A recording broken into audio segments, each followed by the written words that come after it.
Hello, hello, welcome back to Math is Easy, Step by Step. I have another test question, GED type of test question here for you. It is a word problem. There's a lot of word problems on these standardized assessments. And so let's just jump right on in here to it and get started. The hypotenuse of a right triangle is 5 yards. If one of the legs is 4 yards long, what is the length of the other leg? So let me reread that one more time. All right, so the hypotenuse of a right triangle is 5 yards. If one of the legs is 4 yards long, what is the length of the other leg? Now, some of these terms aren't, you're not familiar with them or you don't understand. That's not making sense. Don't worry. I'm going to go step by step by step and going over everything you need to know in order to answer the question.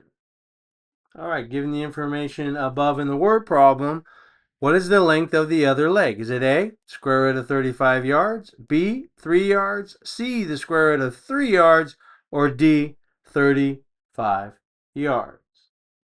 Okay, so let's go over and let's understand right triangles.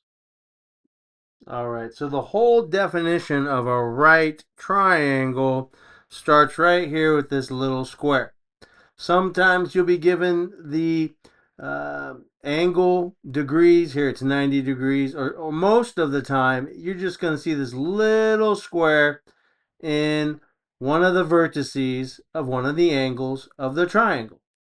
So this little square means 90 degrees, okay?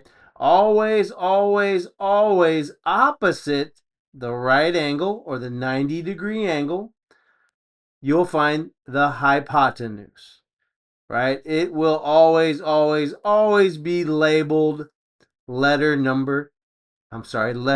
C. And that C represents a real number. We don't know what that is yet. Although, for those of you that have read the question, you know the hypotenuse was 5. So C in this particular problem will equal 5. We'll get into that a little bit later. What I'd like you to see here is this length of the triangle is labeled leg A. And this leg of the triangle in blue is leg B. So what I want to explain to you is that you could label this length of this side of the triangle A or B. If you label this A, then automatically this leg or length of the triangle becomes leg B. If you were to label this length of the triangle leg B, then automatically this one would be labeled leg A, right? And so you're working on these problems. You decide what you're going to do.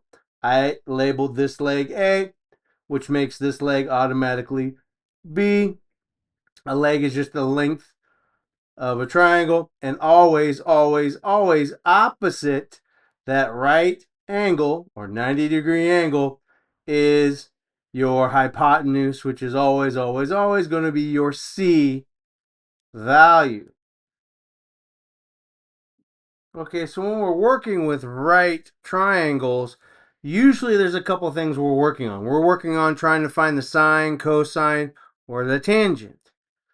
Or I would say for these standardized assessment like the GED, HiSET, others, when you're given a right triangle, usually you're working on the Pythagorean theorem, which is a squared plus b squared equals c squared. Or if you were to take that formula and flip it over, you would see c squared equals b squared plus a squared. So either way, with the formula on the left side or the formula on the right side, totally equivalent to each other. You choose which one do you want to use, right? That's totally up to you. So in this ends the part 1 video. I'm going to get into the part 2, 3, 4, 5 videos. I'm going to explain and organize the facts of the problem. I'm going to get into prerequisite skills that you have to know in order to answer these test questions. I'm going to get into answering the test question. I'm going to show you how to check your answer. So thank you for joining me. Math is easy. Take it step by step. If I've helped you, please help me to help others. Like, follow, share, and subscribe. Thank you for your time.